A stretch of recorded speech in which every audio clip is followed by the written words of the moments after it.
Yeah, I'm noticing just as you talk about it that you're kind of tensing up. Oh, yeah. I mean, it comes back to me all the time Yeah. as a way to remind myself to get present.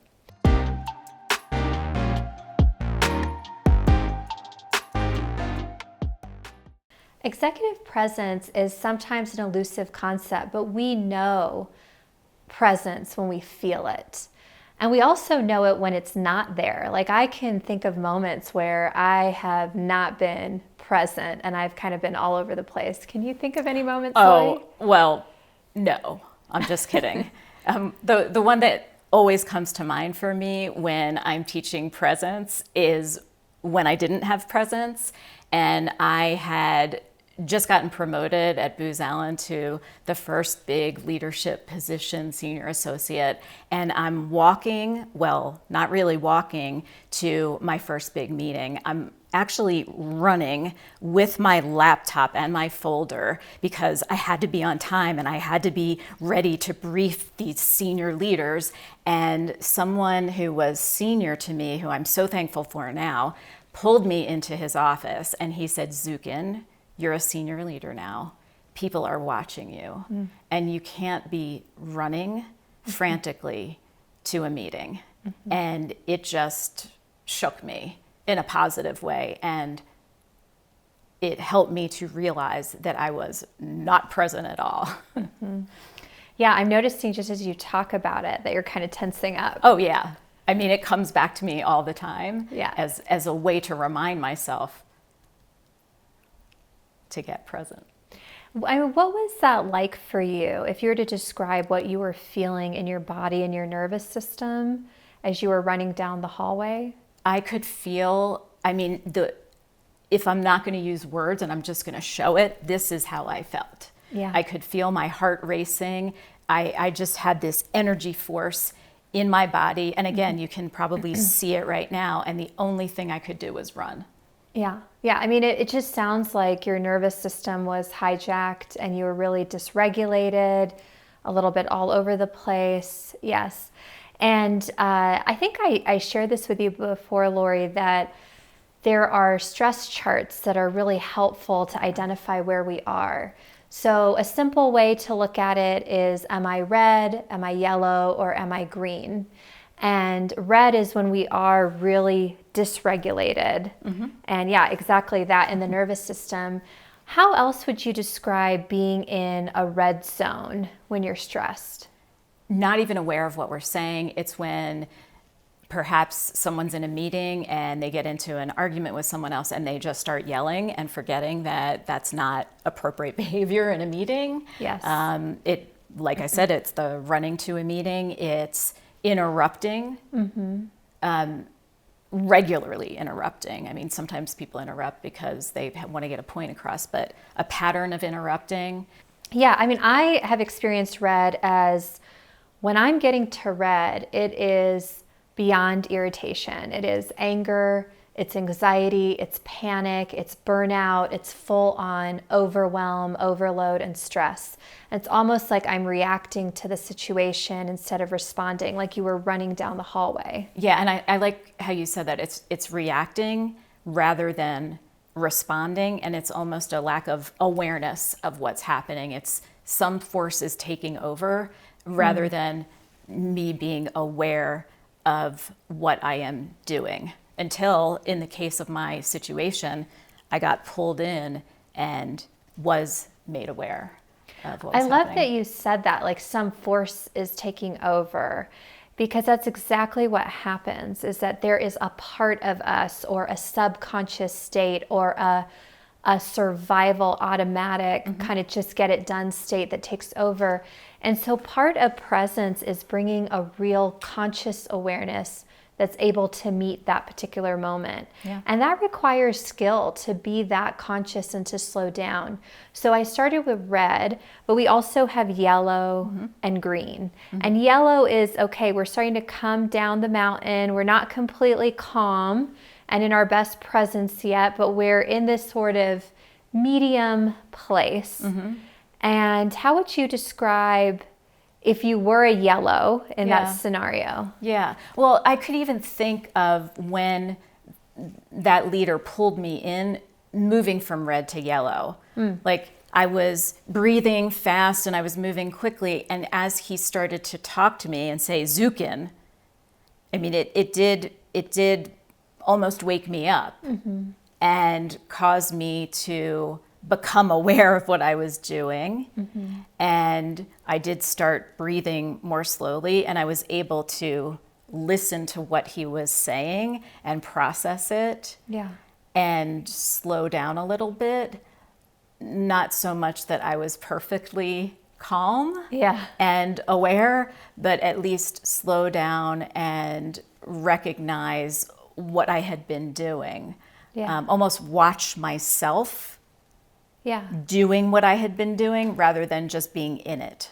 Yeah, beautiful. And that, I think that's something that leaders will often share with me when I'm coaching them is they'll say, well, Aman, actually being under a little bit of stress is good for me.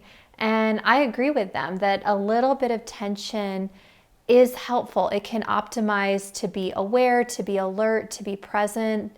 And so sometimes leaders find that yellow zone to be an optimal place to be. However, when we stay in yellow and we don't wake up to what's happening, we can really easily start to slide into red. Yep. And so what would it have looked like if you were in green? Well, if I was in green, I would have calmly walked to the meeting. I would have greeted everyone in the meeting, said hello, put my computer and folder down, and started the meeting. Just very calmly and aware that, yes, it was a big meeting, and I was prepared and ready to kick it off. And that's not going to happen every time. Yeah, it's not, and it's a nice place to be where the nervous system is relaxed. And this is what in polyvagal theory is the place of social engagement, to just be calm, at ease, ready to engage with others, ready to take on whatever is in front of you. It sounds wonderful to be in green. Like, it would be great if we could be in green all the time. And yet there are crises and fires and all kinds of stress that are coming up constantly for executives and for leaders.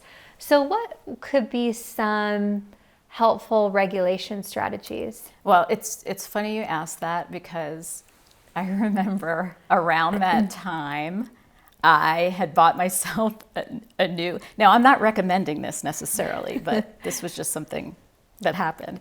I had bought myself a new pair of heels, and I was actually having a hard time walking in those heels, but it forced me to slow down. And so rather than running from meeting to meeting to meeting, I was literally walking slowly, and it gave me time to breathe and shift from whatever meeting was first, whether it was a one-on-one with someone, to a big presentation, to a client meeting, and go from probably yellow to green. And so a way to do that without buying high heels and not being able to walk in them is to just walk more slowly and breathe.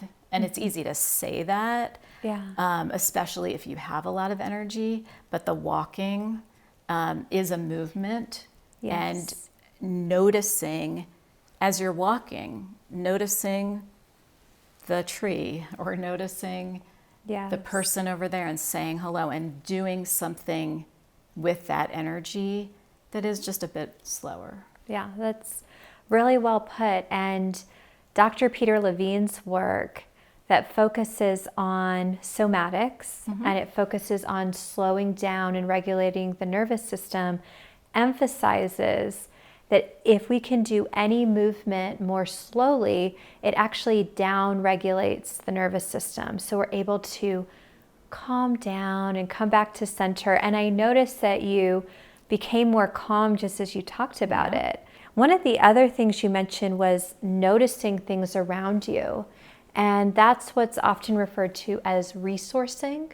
So how do we resource ourselves with a color, an object, etc.? Or a lot of people will play with their fingers Yes. to resource, or doodle if they're in a meeting, or we've talked about find your feet, right, to resource. So there's so many different ways to do it. And what I like about this very simple model, red, yellow, green, is it is almost like a scorecard. We have so many scorecards of how we are doing with our work. Well, we can use that same approach when we're thinking about our own energy and our own presence. So it's a great way to check in, like as I'm approaching a meeting or as I'm approaching what I'm about to do, including what we're doing right now. Like, am I red, yellow, or green? And one other self-regulation strategy I want to point out is just becoming aware of our breath. Because when we are moving really quickly, most likely our heart rate is going up and our breath is super fast. So just slowing down our breath as well as slowing down our movements can make such a big difference. And lately, when I've been coaching some of my clients, I just pull out this red, yellow, green chart, and I'll start with, how are you doing today? Are you a red, yellow, or green?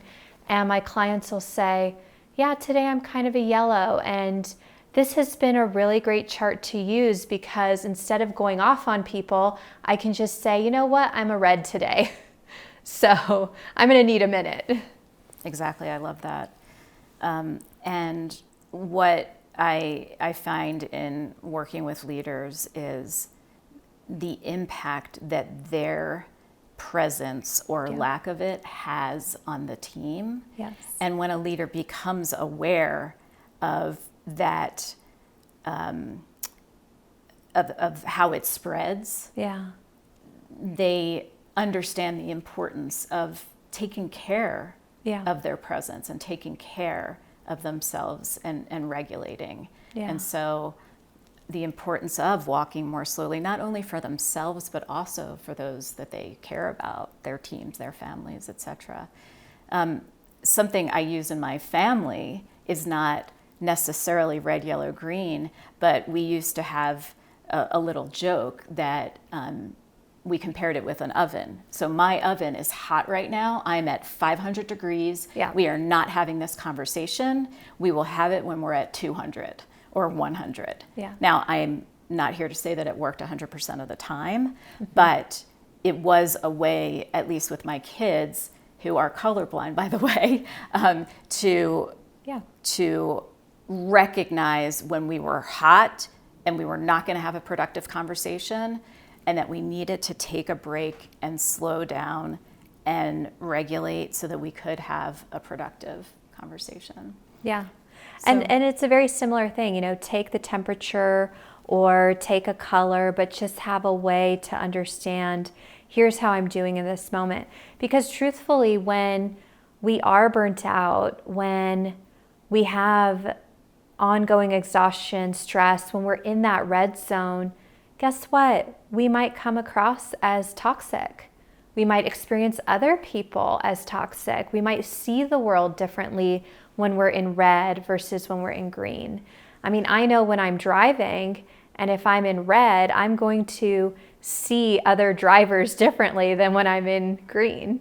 So, so we have to flip the lens. Flip the lens to green. But I also love it because instead of sort of pathologizing other people or ourselves, it's just noticing I'm in this particular state of mind or this state of being, and I have the power, I have the agency to self-regulate. I have choices where I can come back to a yellow or a green. Yeah, I agree. So I'm curious for our audience, how might you use this simple scorecard to support your own self-regulation and be a better leader, and then even share it with your teams to have more productive meetings and improve your team's performance? Mm-hmm.